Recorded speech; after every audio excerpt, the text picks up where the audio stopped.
Komið sæl.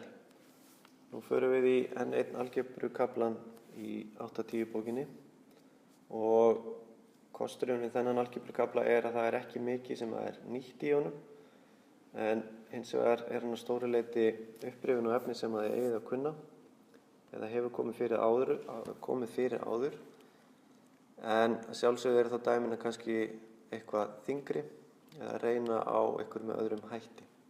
En lítið að nýju efni sem er að bætast við. Það fyrsta sem ég ætla að rifja upp með ykkur núna er runur og hvernig við finnum ákveðna svona endu töluna í runu. Og þetta kom fyrir í 8. bekk hjá okkur. En dæmi runur er þessi hér. Þetta er mjög einföld runa þar sem við byrjum á 1 og svo hækkar talan alltaf 1. Hér byrjum við á 2 og svo hækkar talan alltaf 2 og síðan er hægt að leika sér að búa til alls konar runur, bæði einfaldar eins og verið sýndar hér og flóknari útgáfur. En það sem við höfum kannski áhuga á að gera í stærðfræðinni er að finna eitthvað munstur og athuga hvort við getum fundið reglu fyrir runurnar, þannig að við getum sagt til hvaða tölur halda áfram að bætast hérna við. Hver var til dæmis 20. talan í þessari runu? Þarf ég að halda áfram að skrá hver einstu tölu eða geti fundið minnstur og reikna beint þessar tölu sem á að vera hérna. Og það er það sem við ætlum að gera núna. Þannig að reglan fyrir fyrstu rununa er einfaldlega bara x. Það er að segja ef ég ætla að finna fyrstu töluna í rununni, þá myndi ég setja 1 inn í staðinn fyrir x og fæ að sjálfsögðu út 1. Ef ég ætla að finna 10. töluna í þessari runu, þá setja ég inn 10 í staðinn fyrir x og þá kemur ljós að 10. talan er einfaldlega 10. Nú, reglan fyrir næstu runu er 2x. Það er að segja 4. talan er þá 2 sinnum 4 eða 8. Passar það ekki? Jú, það passar. Og síðan er runan sem er fyrir 3. rununa á skjánum. Hún er ekki kannski jafn augljós, en reglan þar er 9 + 3x. Og þá spyrir maður kannski hvernig ósköpunum finn ég þessa reglu. Áður en við komum að því skulum við athuga hvort þetta gangi upp.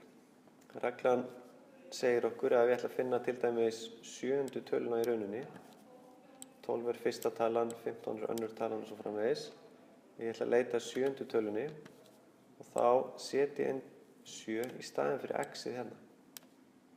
Og ef ég gerir 3 sem 7 sem eru 21 og 21 + 9, það gefur mig 30. Skyldi vera að 7. talan í rununni sé 30. Og ef ég held áfram að skrá við tölunar, 1., 2., 3., 4., 5., 6., 7.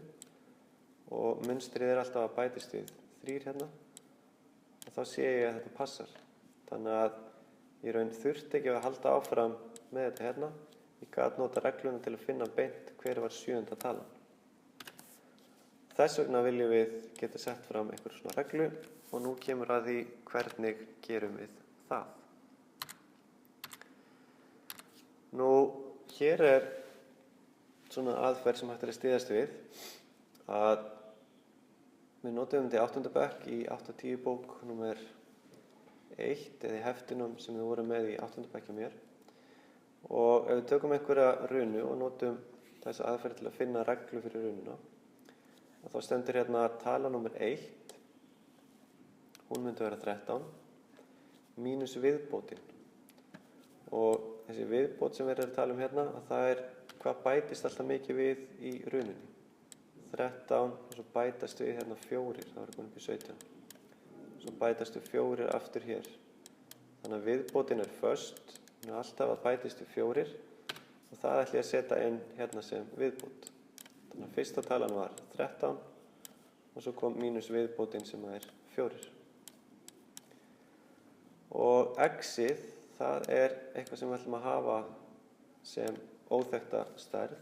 Það er semst að vera x-ta talan og viðbótin aftur hérna 4. Þannig að þegar ég er búin að setja inn í þessa aðferð, þá lítur þetta svona út. Og með því að einfalda þetta aðeins, gera 13 - 4 og x-inu 4, þá lítur þetta aðeins betur út. En hér er ég sem sagt komin með reglu fyrir þessa runu hér. Og ef ég ætla að finna 10. tölu í rauninni, þá þarf ég einfaldlega að setja 10 hérna inn í staðinn fyrir x og reikna. 4 sinnum 10, það eru 40. Og svo 40 pluss 9, og það myndi gefa mér að 10. talan er 49. Ef þið treystir mér ekki, þá getur ég prófað að halda áfram og bæta við 4. Athugið hvort ég endi í sömu tölu og ég setti fram. En þá hef ég þetta ekki lengra í bili. Annað sem kemur fyrir í þessum fyrsta tíma ætti þið að kunna og ég segi þá bara gangi ykkur vel.